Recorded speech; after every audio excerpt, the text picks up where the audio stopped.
It is another episode of Unfiltered. This one officially go down as episode 270 in your scorecard.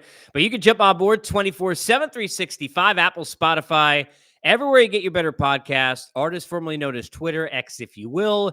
YouTube, we're on all the platforms, as always presented by BetOnline, your number one source for your sports betting needs, the latest odds, lines, and matchup reports for all your different sports. Get over to the website. Use the promo code BELIEVE. It's BLEAV, and you'll get 50% off on your first deposit. BetOnline's where the games start, and I start here by welcoming in a friend and a New York Times bestseller, and we were just talking about this. I welcome in Rex Chapman, and I want to get into, obviously, the memoir, Hard for Me to Live With Me, and all of that, but we're friends. I've known you a long time. I'm so proud. I'm so happy for you, man. I know you don't take it on because it feels weird to you, but I'm so proud. I'm so happy for Hey, you. thanks, Case, man. It's good to see you. I appreciate the kind words. Yeah, it's all pretty weird. But, hopefully all for the best in the end. But yeah, I'm excited to talk to you, buddy. Yeah, you too, man. And we won't be talking about college basketball because I want to keep things happy. So we want to talk about Kentucky. We'll leave that out. Thank you. I want to Thank start you. here because obviously you and I both you did this book with Seth Davis, and we both know Seth Mhm. well. He's one of my favorite people in this business. Has been as kind to me as anybody. I could tell from even in the words of the book the trust it must have taken to express things in the way that you did. How much came down to you had to pick the right guy to be able to even tell these stories to? Yeah, I think it's spot on, Casey. I know, I know people, and people know me, but I really had never. I don't know if Seth hadn't reached out and been like, let's write a book. I don't know that I would have done it. I don't know that I would have trusted, just really trusted anybody enough. And but yeah, he really, because you got to talk about a lot of crap. I don't know if I can cuss on here or not, but No, you can. you You got can. okay, got to talk about a lot of shit. So uh, he said, he was constantly reminding me. I would get to certain points and be like, oh, I don't know if I should say this or not, and he'd be like, listen, man, remember, no shame. There's no shame in any of this. I'm not judging you any of it. So all of that, really put me at ease. And of course, spending so much time together via Zoom or phone or whatever over a 4-year period, you're going to learn a lot about each other and each other's families. So it was a really, well, like you said, there's nobody better than Seth Davis. So that part of it is just great. But talking about it nonstop for so long was pretty taxing and not the most fun process. Yeah, I know now, and I want to get into what the reaction has been, but I'm just curious during, because it was a long process. Yeah. Were there times where you regretted starting the process? Were there times where you were like, maybe I made a mistake doing this book as you realized how deep you were going to have to delve into some of the stories? I don't think so. I think, well, I think at some point, you're just so far into it that, I felt like, well, there's no going back, but I never really thought about going back. I just, I felt like there was so much, and he did too. He just needed to really try to help me organize my kind of crazy thoughts sometimes, and put it into a cohesive story. So he did all the heavy lifting. But yeah, no, I would say, well, there's a point in the book where I talk about being in college, and I described what was a panic attack. I didn't know that that's what Mhm. it was at the time, unrelated to basketball. But yeah, and I never had another one again ever until like 6 months ago before this book was coming out. We were finishing it up, and yeah, I just melted down. I couldn't catch my breath. My heart was racing. I don't know how to explain it other than the world just felt like it was crashing down. My girlfriend was there and took good care of me for a couple of days, same as when I was in college. Um, and I got over it. But yeah, it was just, I don't, I think a lot of it's just, guilt and shame and regret and stuff like that. And, when you really get to those points, I think everybody can kind of get to those points in their lives over something. Um, in my past, I think when I would get to those points, I would run and distract myself with pain pills, or running to the racetrack and spending all day there and taking my mind off of what was bothering me, and just learning to sit with kind of bad emotions or sad emotions has been a whole new thing for the last decade or so. As somebody who has had panic attacks and was diagnosed with anxiety in my 20s, Mm, it is one of the things that I think is, and I know you're not doing it for this reason, but so great about what you're doing is it has always to me seemed like, and we're both fathers, right? And you talk a lot about the kids in the book. yeah, As men, as parents, as people and adults, we're not allowed to be fallible, right? right, So right, when we have issues that we're going through, and some of them clinical, a lot of us are afraid to discuss those with other people, and it right, it makes it harder to then fix them and heal them, because we're not right getting the help or doing the things yeah, we need, because we feel like there's something wrong with being honest and open about it. Do right. you feel like in some of the reception of the book that you're realizing just how much it's meant to have somebody just be open and honest about going through trouble? Yeah, you speak about the panic attacks, and what's weird is that it seems like everybody relates to it differently. Someone will relate to it about the opioids, someone will relate to it about the race. I've had more, honestly probably have had more people talk to me about the anxiety. And listen, I never really until recently considered myself to have anxiety. Like that wasn't something I hadn't put the term to it.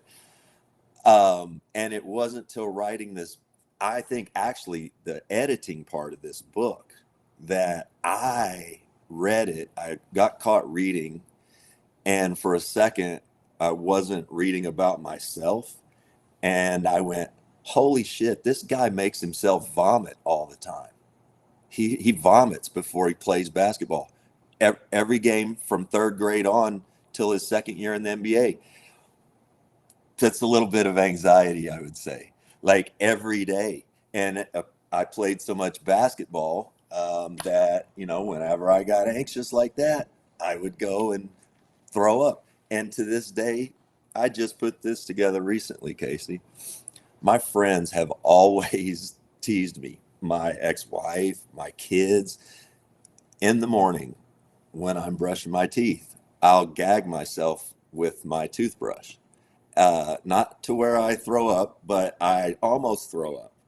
And I think, honestly, this is because this is right before I leave the house. It's because I know I have to go out and talk to people.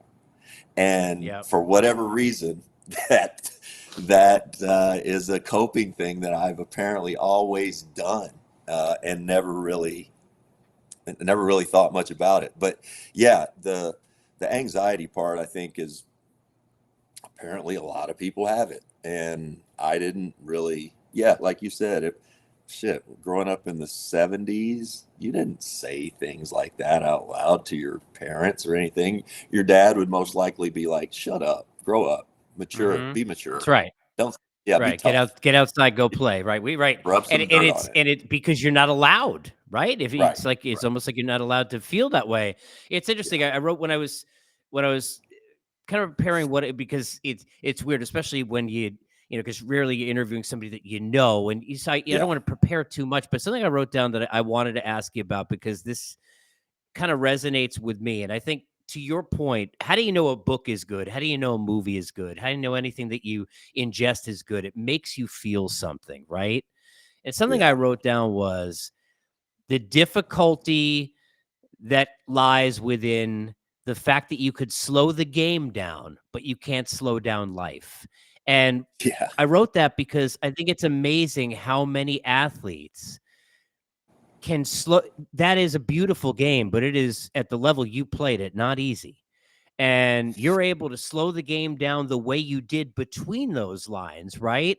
When Right. you're tuning all that out, and then as soon as it stops, life speeds up. And it Yeah. resonated with me because I think, and for a lot of people, when I've had problems in my life, the easiest thing for me to do is what I'm doing now. I can, and a microphone, no problem. As soon Right. as it's Right. off, that's Yeah. where it, how Yeah. did how hard was that to try and understand that you were having the most success in what everyone else would think would be the hardest thing to do, and having less success with what other people seem to have an easier time doing? Yeah. I'd never really thought about it when I was playing. I guess looking back, I was doing something that looked, well, maybe I made it look easy, or relatively easy.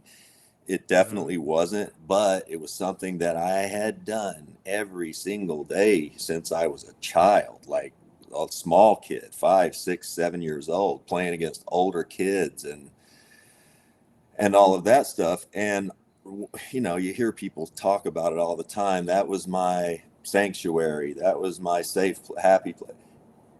I'm trying to tell you, Casey, it's so much fun. Like, so much fun just going out there and talking shit for a little while, running into people, taking out a little frustration. Why not? Maybe fighting. It's all, it's not great stuff for the rest of your life. Like, it's not, some of being wired that way isn't great for the rest of life. It's almost how you have to be wired to play a professional sport. And I loved that part of it. I didn't really realize, and I think that I've always looked at other people, probably uh, like you have, like, how do they have it all together? Well, they probably don't. I Yeah, just right. seem to, That's right? exactly right. That's Right. I go, oh my that's God, right. he's that guy. Like, it could be anybody. And I'm like, That's right. and then I realize at times I think that I'm the only one who doesn't have it That's all right. together. You never know what someone's going through. And that's why, Right. it is because the mechanisms of hiding it may be different, but everybody can do it in Right. their own way, where it becomes like a double life which you were leading. And Right. there's a point in the book where you talk about the fact that you don't consider yourself an addict, and that is kind of in the midst of everything you're going through. Hmm. Everybody's that way, I'm sure, in some respects.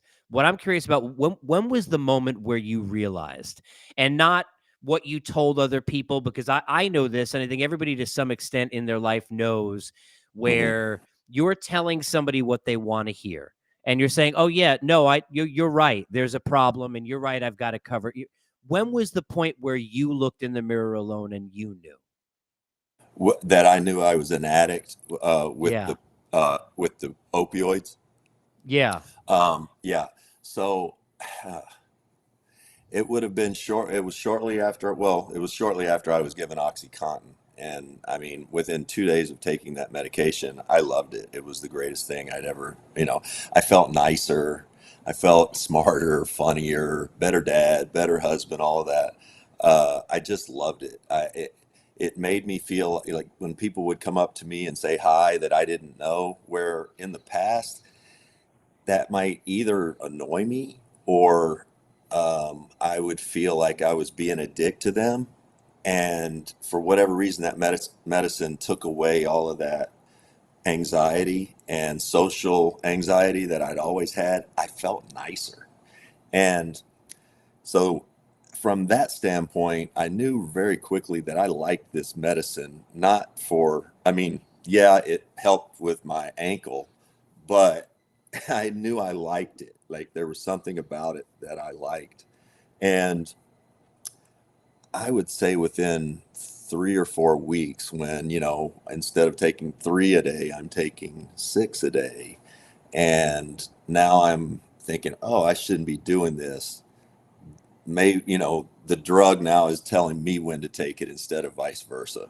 And, it was a very, very short period of time that I started trying to cut back. I would like cut back a pill or a pill and a half and be like, I'm not going to take this until when. And then I'd get in an argument and be like, ah, fuck, and go take a pill and take two more. And so it was, and then it was just, I knew I couldn't stop. Like I had to have it. I had to have more. And, at some point, from the time I started taking the OxyContin until about 18 months later, I was taking up around 50 pills a day, 40 or so Vicodin and 10 OxyContin a day. And probably the only reason that I'm alive is that I wasn't a drinker. I didn't drink, Casey. So, but yeah, it was, it all escalated really fast. And obviously I was just self-medicating, probably trying to, not deal with, well, trying to, I probably filling a void that basketball was all I ever thought I was, a player. And that's the only thing I was ever any good at. The rest of life really confounded me. And now I'm not even going to do that anymore. So I'm sure I was just self-medicating to not feel any of that. Yeah, and I hesitate to say that everybody, I think, and this is again going back to why it's meaningful to do things like what you've done, even if it's not for the reason doing that. Yeah. It resonates with everybody. I think anybody who's ever had a dream in their life of doing something and then achieved and attained it and then lost it, right? Or had it taken Mm-hmm. from them for whatever reason, knows that hole and Right. knows that heartbreak, because that's your identity. That's who you are. And Yeah. we don't know it to the level of being an athlete. You're not No, but you know it. that that You know it. that he- that safe zone, right? Was that Yeah, basketball court for you? that is. It's just like you though. Like you said, you and we've worked together. People that are as good as you are, you guys get a little rush out of being on camera, and you get a little rush out of doing your thing that you're really fucking good at. And so that was, I probably didn't say this in the book, but I've said it a billion times. It seems like making game winners on the playground from the time you're 5, and then in practice every single day multiple times, or getting in games and getting hot and getting 10 in a minute and making the opposing coach burn a timeout that he's going to lose sleep over later on, and doing that in front of fans for years and years and years. That's a rush. Every time it happens, it's a little rush that you get. You don't think about that is going to be gone the second and what are you going to do now? That was your safe place. Those were the things that really, fired you up about life. And now that, those little emotions and the rush you get every single day, several times a day, that's gone. The interaction with your teammates, you're not in a locker room anymore. That's gone. And many guys are prepared for it. Also, many guys are not, and I certainly was not. Here's and I think it's a good irony, is a star collegiate player, very successful, even with all the injuries, NBA career. And you're more well known now in larger beyond sports circles, right? For things Yeah. that have nothing to do with basketball, but Yeah. that are inspiring, that are positive, and that are longer lasting from a legacy than any 3-pointer or any dunk you could ever have. Is Mm. there a different level of satisfying that the person Rex Chapman is having an impact more so than the player ever needed to? Case, it's all really hard to reconcile. And, because I said, I mean this, like, I, I still like feel shitty that I'm not a Hall of Famer. Like, all of my friends are Steve Nash, Jason Kidd, Isaiah Thomas, Magic Johnson. These are friends that, and I was like, I was supposed to be like those. In fact, Steve Nash had one college recruit, one Division I offer. I was a top 2 or 3 player in my class, all of that stuff. Yep. So, And and an 8th overall pick. yeah, so, and played for a long time. I get it. Good career. However, uh, you know, if I'd have thought about writing a memoir at age 8 or 10 about my basketball experience someday, it would have been the one that, like I've said before, that Grant Hill will write or has written, or Steve Nash, or whoever those guys are who, you know, it having to reconcile that it's this memoir and that it's a cautionary tale. That's still kind of a head scratcher, but something I'm getting more and more used to. Can I push back on just this one thing? And I love Grant Hill as an example, right? Uh, That memoir won't have the chance to save somebody's life. Right? well, That memoir is not going to change somebody's life and save someone's life.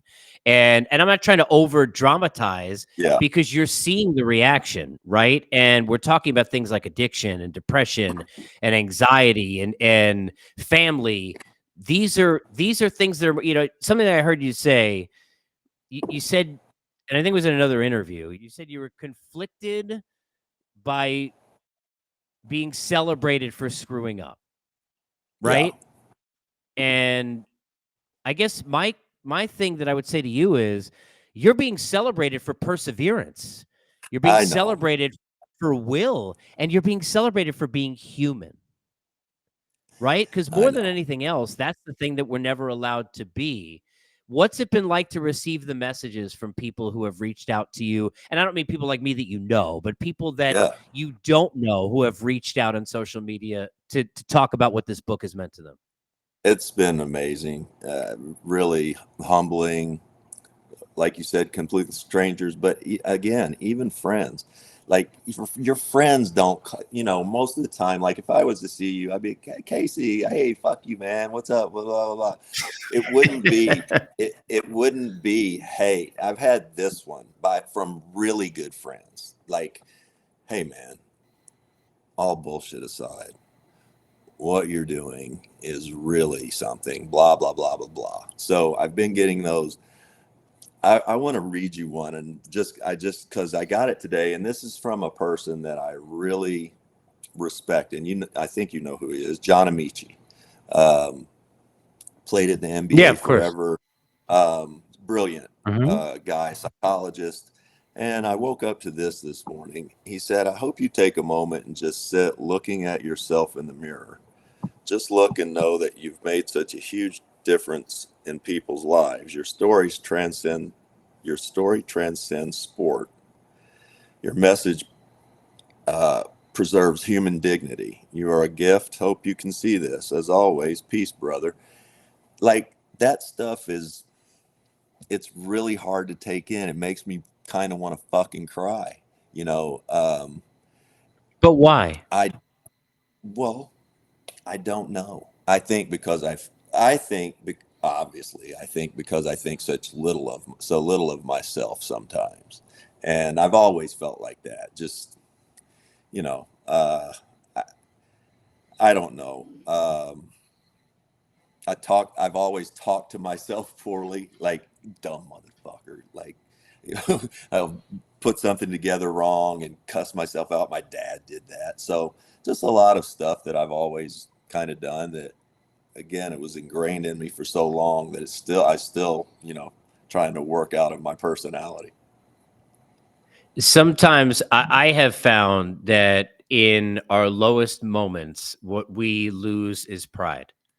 Yeah. And not pride that comes from others, not pride that comes from being lauded or applauded by people we don't know, but pride that comes from ourselves, that comes from within, Yeah. feeling good about ourselves. Have you at least been able to feel some of that with what this book has done?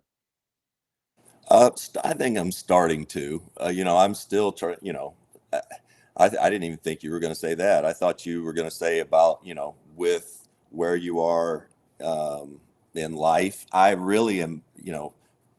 Nine and a half years clean from opioids, and still God I'm just bless. thanks. I'm still just fucking so happy I don't have to mess around with the pharmacy all the time or look for drugs and stuff like that. I just never thought that that was going to be something that would be a part of my life. So that's really, I mean, that's first and foremost. Like, I still can't believe that, you know, I've been able to, stay away from that because it, it was just a monster that I thought I was going to live with forever. Regarding the book, yeah, starting to, the other part about this, Casey, and with kids and, my ex-wife of 20 years, Bridget, she raised our kids. She lived with an addict, a gambling, horse racing addict, and drug addict for 20 years. Our kids are 31 to 22, four of them. They're grown, but still, all of this stuff. It opens up a lot of old wounds again, and reading this stuff newly as adults and all of that. That's tough. My parents, friends, kids, my friends' kids. Just it's been a hard process, but everybody's been really great about it. My sister, everyone. It is. You talk about. I think at the beginning, you're honored to be a dad, Hmm. right? And it's such an honor. Has there been a different connection that has come from the book with your kids as they have seen maybe some stories even they didn't know and gotten your vantage point on some of what happened with dad? Yeah, I think so. And we have four kids, and they range almost 10 years apart. So youngest to oldest. So the older ones, they knew more. They also spent 10 of their first years, or for the most part, before I was a drug addict, and the little ones really never did. So, they're getting to know someone new. What's been great is that, my ex-wife's done an amazing job.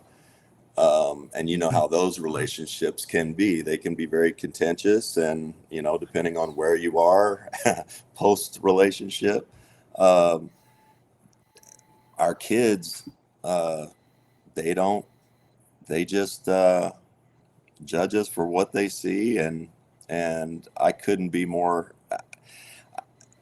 I'm still kind of surprised that they love me like they do. So um, I couldn't be more blessed in that regard. I've got to ask you because Yeah. on a lighter note, I remember when we're sitting there working together and the blocker charge scenario had just begun, and that was you correct me if I'm wrong. I think that's how the Twitter thing even started, right? I Yeah. mean, that was Right. at first the traction was from, and then I remember saying to you like, "Doesn't this suck?" That now Yeah. you've got to find this shit every single day because what if you don't find these? Like people are just I, waiting for Rex I to know. come with, and it has turned into you're like the feel good moment of social media for like you The got a dumb. 1.2 million followers, and most of it is because people enjoy you and what you're presenting out there. Is it That's crazy funny. how this is developed? Yeah, it is, because I'm not the feel good guy. Like, if any of those people were sitting here with me in the room, they'd be like, "You ever talk? Like, what do you, like, I feel like I exist way better in cyberspace.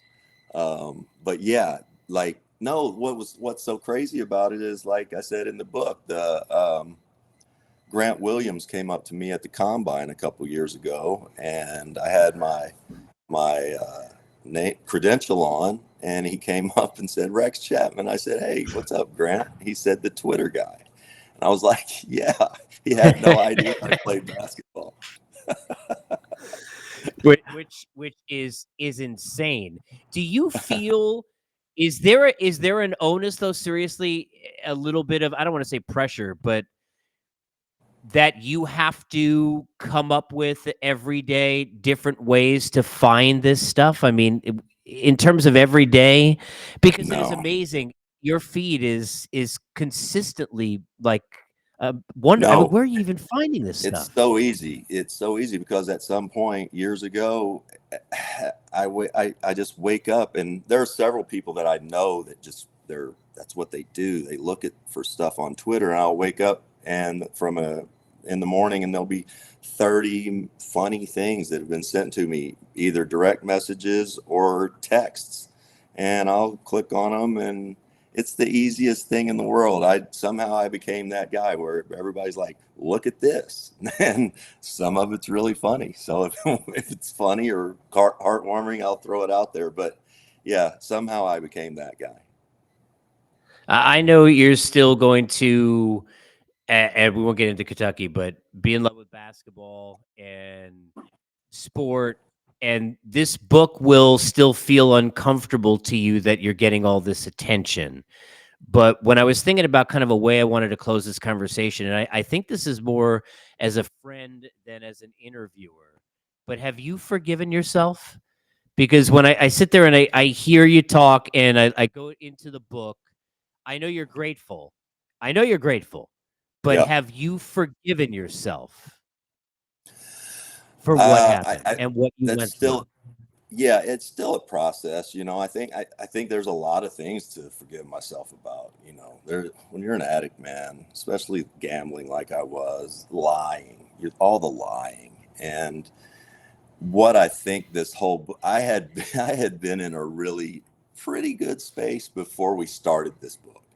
And I think going back through it has made me, it's probably been a good thing to feel all of this stuff, really, because I was so caught up for so long, even when you and I were working together, and just kind of getting back on my feet, that that was the story. And so going back through this over the last 3 or 4 years, I think has put me in a little bit more of that headspace where, oh shit, this is what I did, and damn, that was bad, and oh, that I remember that. And so, I've been sort of digging out of that for the last 6 months. So yes and no, it's still a process, but I'm getting there. Well, I hope that you get there because you are someone who, even though you went through a lot and you had mistakes, you you came out the other side, and a lot of people don't. A lot of people Yeah. don't come out the other side. A lot of people are not able to persevere. A lot of people are not able to tell these stories and to write a book. And I'm just so happy and proud for you, man. Thanks, buddy. Even if it's New York Times best-selling author of the memoir, it is hard for me to live with me. Rexy, I appreciate this, buddy. Anytime, Case. Anytime. You can catch us on Unfiltered, presented by Bet Online, and please go out there and read the book and make sure to give this man his flowers. And I would say give him a follow on Twitter, but he's already got too many, so forget that. We'll see you next time here on Unfiltered.